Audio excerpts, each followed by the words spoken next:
Once you become an internet sensation, people want to know what's next. So, what's next for Travis Williams? Oh, what's next is trying to get these guys to get to the ball and play well on defense.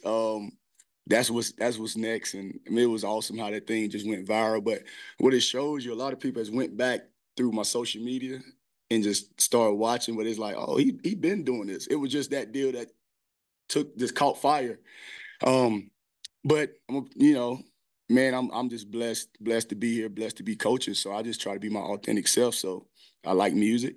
You may see me singing, rapping, dancing with my kids, jumping in the pool with my kids, going paintball with the players, going dodgeball. That's who I am. So it wasn't like this one deal that just out of nowhere. So um, it was cool. It was cool.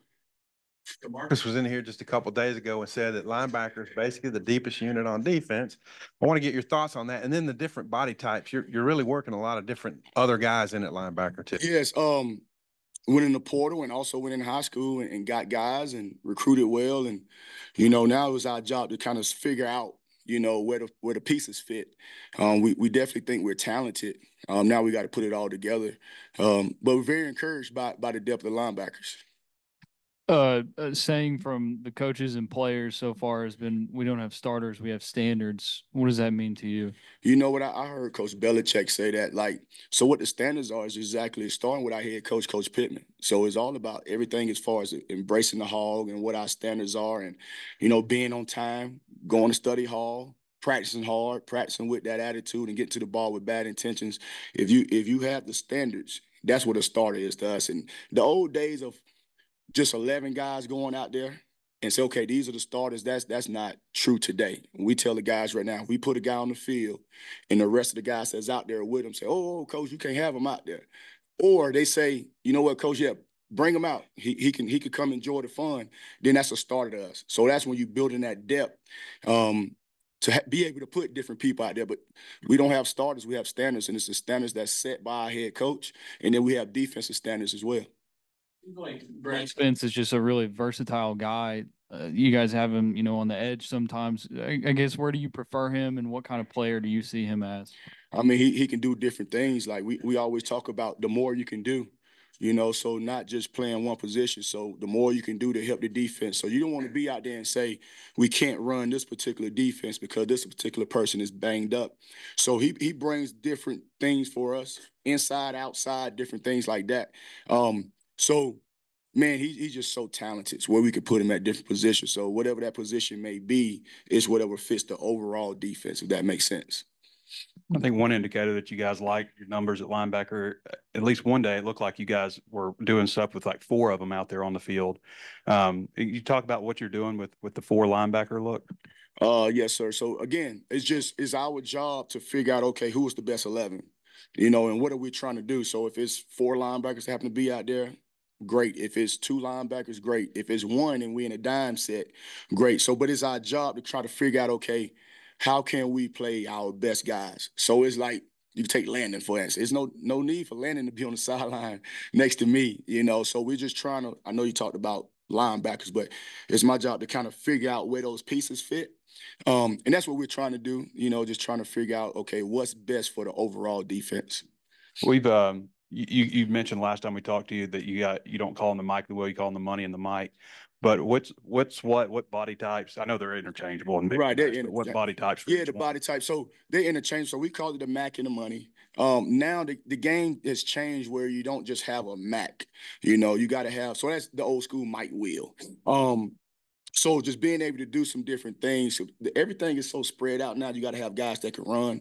So you could take a Brad Spence. He could play the Will or the Mac. You could take Sore and vice versa, or whoever you want to put out there.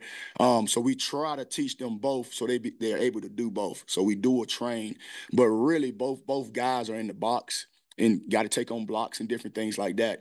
But you want guys with length. You want length. That's the first thing everybody around the country gonna look for: length, size, and guys that can run. But then you get us Anthony Switzer, that's right at 6 foot, but he's a heck of a football player. You always like, man, you know what? I want a football player. What does that mean? Man, is he always around the ball? Do he love football? So you have different body types. So you got to just make sure whatever you get, they love football. And obviously you're gonna profile and say, okay, I want them 6'2" or whatever. But just make sure the guys you get can play. We've heard from a couple guys that Bradley Shaw is a freshman that stood out. Just what have been your first impressions of him? Yeah, you won't even know he's in the room. Doesn't say much, very mature, very smart. His high school he came from, Hoover, Alabama. They've done a great job just coaching him up. Like he has a really good FBI. He has a really good football IQ and it comes easy. So we're dual training him as well. He's a kid that has a bright future. He's doing some really good stuff. You guys, your jump the jump of the defense from 2 seasons ago to last year kind of was very similar from the jump that your defense made at UCF when you first got there. Were there any similarities, in terms of the development between your first season at UCF and your first season at Arkansas? Yeah, it's just your first year there. You're teaching a defense that is new, but I think the main thing is getting the guys to believe in you and what you're saying and getting to the ball and playing with that type of mindset that you're looking for. And as you continue to go, they could just understand the concepts and what some things that you're trying to do. I just think when you cut on the film, you want the opponent to see, okay, they play hard. You want the fans to see, okay, they play hard. And that's our job to do that. Now, we got to coach them, right? So I always tell them before we even go out on the field, every mistake that you make belongs to me except your effort and stupid penalties and you being tough, right? So if you mess up in the game, I didn't coach it right. So let your hair down and go play football. So it kind of takes that stress off the young man. But the main thing is just making sure the guys get to the ball and have fun. And it's up to us as coaches to continue to teach them each week. And that's what we try to do. And piggybacking off that, what's the key to the next step, for the defense? So it's not like a stagnation, but more improvement this year. Absolutely. I mean, just being greedy. Like, don't leave any meat on the bone. The great defense is like, just go out there and just be greedy. Like, they want it all. Like, okay, yeah, we made a jump. That's awesome. But I could also point at games like, okay, no, we could have played better, right? So it's my job to get them to play better, right? And their job to continue to get better. But just having that defense of like, you know what? Don't give up nothing.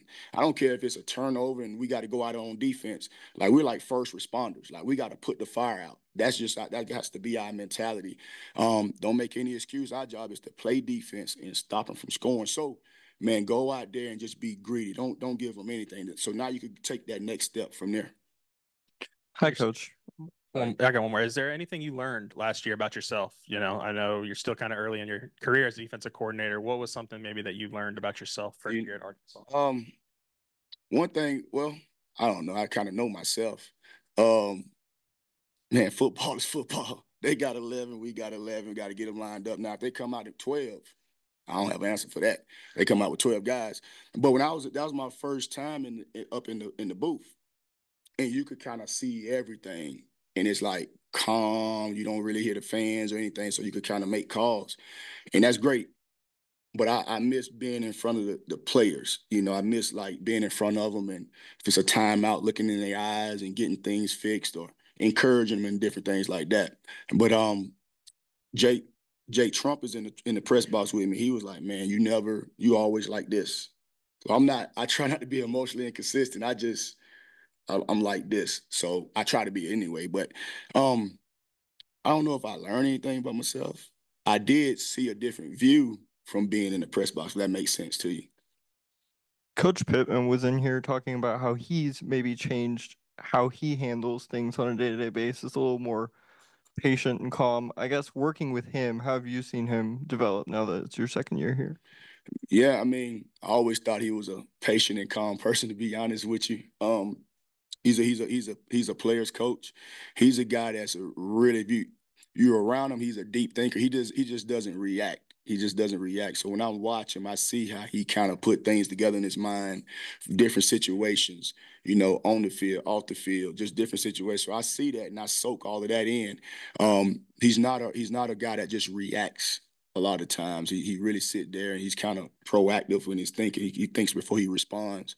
So I always thought he was more like this, than being here and there, So that's just from my view. You've got a couple of really versatile guys in Switzer and Worth. I'm curious, where do you see them fitting in? Do you want them to zero in on one position, or do you see them playing multiple spots throughout the season? They're playing multiple spots, just trying to build that depth. The more you can do is just kind of what we talk about with the guys. And they're playing all over the place. They're playing all over the place, and we got to find, okay, what is that first spot and then what would be that secondary spot for him. But both of them, I mean, I'm talking about both of those guys. The reason we're able to do that, both of them are really smart football players. Even Steven Dix, really smart football IQ. So it allows us to do different things with those guys. I was going to ask you about Steven Dix. Kind of what went in, how did y'all identify him? Kind of what went into the recruiting process of getting him here? Oh, I didn't identify him. He jumped in the portal. I didn't know anything about him. We looking to get linebackers. We reached out to him and got him on a visit, and he committed. I didn't know him from a can of paint. Didn't know him. So I just, once he did it, reached out. He had some other visits set, and you know how I go, okay, we got to get him first. Because a lot of times if you don't get him first, you won't get him at all. So we got him down first, and he enjoyed it. And he saw himself wanting to be here and wanting to play here, and the rest is history. Yeah, he's a guy that was very productive. I guess at Marshall last year. What do you like about his game? You know what? He's strong. He is that Mac backer in the middle that commands and get people set. Very, very smart, really good football IQ. You know, he's that plugger. Really good kid diagnosed in the box. You know, and when you see him, I don't know if y'all saw him. I mean, he looks like a linebacker. Like he's put together, like a created player out there. So that's what he looks like. But very smart, quiet, but he asks the right questions. And he can run. He can run straight line. That's the one thing people don't know now. He can run. So I'm glad we got him. What do you? How would you say Sori's progressed from when you got him? Obviously, came from a big time program at Georgia. What is he ready to kind of be your lead guy there? You think? We're a big time program here too, by the way. But so when he came in the spring, so I've been knowing Sori for a long time. I recruited him in high school and all that. When he jumped in the portal, Glenn Schumann is a good friend of mine. He's a defensive coordinator over there. I called him about him. He helped me with him, and he didn't want to lose him, but it got to a point the kid, he was like, okay, I need to go somewhere else. And Glenn was like, nah, he's unbelievable player, unbelievable person. So he's been awesome. So humble. Like he said all the time, like, man, I'm so happy to be here. Like he's happy. But watching him progress from the spring to now is just he's taking another step, another leap, because now he's understanding the defense. In the spring, he's just running around playing football. Now he's understanding why we're calling different things, and he's been a good get for us. Well, more about the ends, if that's okay. Just obviously, we know Landon; he's big time. How do you feel about the ends as a group? And then I guess I want to make sure I see it. Junkish, I know he was out, but he's been back. Kind of how's he fitting in? Yeah, Anton, he just got back a couple of days ago, and we're glad we got him. And then Nico Davier is doing a great job. So we got some guys, and then you got Quincy Rose as well. That's very talented, very talented. He's going into his second year. So we have ends, and they're watching Landon, and they're watching what he. One thing about Landon, he leads by example, and the guys are able to watch how he leads and go about his practice, and he practices hard, and so we definitely feel good about our defensive ends. Coach, Larry Ward, you don't see a lot of 6'4", 224 in the slot. Right. Covering receivers, slot receivers, having to take on blockers, tackle running backs. Just what about him in that role makes him a good fit? Just length. I think when guys are throwing, just having that length it really throws offenses out. When you got like a 6'5" guy that's 225 out there, he has a 41-inch vertical and a 10-9 broad, or just some freakish numbers, So he gives us that flexibility out there, and he can do some different things for us. And he's another one that's like that Swiss Army knife. We got to figure out where he's at and what role he's going to play. But he's been a really good addition for us as well. They're elite numbers for a wide receiver or cornerback. Right. What were your thoughts when you saw out of summer testing that he was putting those numbers up? Yeah, go Hogs. He with us. When we saw it, I was like, yeah, that's because we knew like he had some crazy triple jump or hurdle times and all of that coming out of high school. And then when he did the broad jump and then he did the vertical, it's like, okay, that's different. That's different right there. But again, we got to just figure out right where he fits and everything. And he's another one now. Football comes easy to him. Like he gets it. He has a really good football IQ. It's different our teams now than 5 years ago when you were relying on freshmen, and you can just create a veteran team. It just seems like it's just so much more balanced across the conference and the nation. Yes, because you can go in the portal and get guys. The only thing about the portal, you just don't know what you're getting unless you got a prior relationship, recruit them out of high school or something like that. So that's the give and take of the portal. We just been blessed to go in and get good players and get good people. You know, that's the main thing. Like when we're going in, we made a decision as a staff. Okay, he can play, but what kind of person is he? You know, so that was really a target for us as well. And the guys that we brought in has been a great addition. Men, you know, just their character and how they carry themselves. And obviously, they wouldn't be if we didn't think they could play football. But just the type of men they are was a great addition for us. You mentioned that you like being on the sidelines, looking at the players during the game. How will that change with the iPods? I mean, will that change how you coach? No, sir. So with us having, I think we get 8 total, and we'll have 4 on the field, 4 upstairs. What it does is it allows you got to make a decision. Do you even need your full-time guys upstairs because you got the iPad? And now the analysts and GAs can coach. They just changed those rules. So you got to kind of figure out how you want to have your coaches. But what we'll do, we'll definitely use the iPads. A lot of times you say, hey, where the ball hit? Well, such and such was out of their gap. Was it a D lineman? Was it a linebacker? Like, what was the fit? And everybody would say, oh, it was a D lineman. Then you get in on Sundays, like, it wasn't a D lineman, it was a linebacker. So the iPads will allow us to fix it like right away. And so same thing with offense. They'll see what we are in and say, okay, they're running this, so we need to run this play or that play. So it's gonna be some give and take with it, but it'll allow us to fix whatever issue it is on the field. Makes facing a Bobby Petrino offense difficult, and how does that help you guys? We know, man, Coach Petrino is a great offensive mind. So he gives you so many different formations, so many different personnels, so many different plays and different things. If he see one thing, he got an answer for this. He got an answer. Like, he has answers for everything that we give him. So it's been good for us to go against that. Like, I mean, he's really good. He's really good at calling plays, really good at giving his best players, putting them in positions to make plays. You know, a lot of people think it's all downhill passes, but Coach Petrino, you know, he'll run the ball. He'll run the ball. Like, he understands a physical offense, and, you know, you got to be physical in this league. So I've been knowing him a long time. I've been knowing him for 22 years. So we go all the way back to 2002. And so he's been same way ever since then. He's a great offensive mind. You guys have experimented around with helmet communications, and Sam gave the indication that maybe on defense you're still going to do signals. What are your thoughts about that addition and how it will affect y'all? Yeah, so you'll still have to have the signals. We'll use the helmet mics as well. We'll make checks off of it, a quarterback check, and we can check and all that. Defensively, you just don't know what you're going to get because, okay, if they know you're using it, because offenses, they don't huddle up. It's fast paced. So if you have one guy with a mic in his helmet and you just using the helmet, you got to talk to that one guy. That one guy got to talk to 10 other guys, and the offense is going fast. So it's not really an advantage like you think. You're gonna still have the same signal system, whatever your own sideline signal system is. You'll still have that.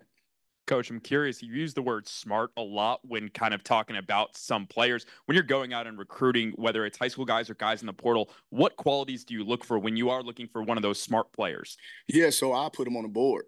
And then it's not like knowing my offense. It's like, I mean, my defense is like, okay, draw up the defense that you have in your high school or your JUCO. Just draw it up. And I just want to see how much defense that they know. You know, you used to have, to be honest with you, used to go, man, you go to the small town and you say, okay, man, by this kid, 3rd or 4th year, he's going to be like really good. Like, he just raw, right? Now you still do that. So we still do that. But now it's like, okay, I may need to go to whatever such and such high school where they got all these facilities and they're getting all this coaching. So now the guy kind of football IQ is a little higher. So it's a little, you know, you try to balance both. But what I do is just put the kid on the board and say, drop your favorite defense and just see how much he knows and see how much we will have to teach him. That's what I do. Is the ability to mic up or with the players, is that a bigger advantage for the offense? I think it is, because like you can talk to them up to with 15 seconds left. So you used to so really the coordinator could really play video. He's playing a video game. He could talk to him up to 15 seconds, see what the defense is in, and say, okay, run this play. or throw it to this person, right? Now, defenses, they got to disguise. What we have to do defensively be really, really good at pre-snap disguise and then post-snap movement. So now, but if you just line up, I mean, that's not smart. That's on the defensive coordinator. They just line up and there's no movement because you got the offensive coordinator over there. He's just looking and say, okay, they in quarters, run this. They in middle close, run that. So it has to be a lot of pre-snap disguise, or when they check, the defense have to check. So it has to be a lot of just checks, second checks after they check. You talked about Switzer's versatility, obviously, because he's listed as a DB, but he's playing a lot of linebacker. Well, what good characteristics does he have for linebacker that you like?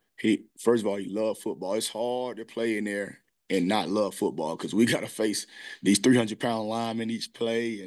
And love football has a really good foot. Like if he sees it one time, like he got it. His football IQ is just out the roof. Like he's very, very sharp, and he makes checks. You know, any little small movement, he kind of could pick on what route is coming or what play is coming. If you hear the offensive line say whatever they're going to say, he'll point exactly where the ball is going. Man, just a football player. You could tell he's a gym rat as far as learning football. And you could just tell, like, we talk as a defensive staff, like, okay, yeah, he was in the backyard. Like he's a kid that played in the backyard, got dirty, like one of those type kids because he loved football. What's maybe the biggest thing you're hoping to see from your defense tomorrow during the scrimmage? Yeah, really start fast. Start fast. I didn't think we started fast the first scrimmage. You know, we played well as the scrimmage progressed, but man, we got to start fast. Like that's just what we have to do, you know, and try to get the momentum for our offense and different things like that. So I want to see them start fast and just play with that physical mindset, getting to the ball with it like their hair on fire and like their life depending on it, you know. So, but the main thing is starting fast.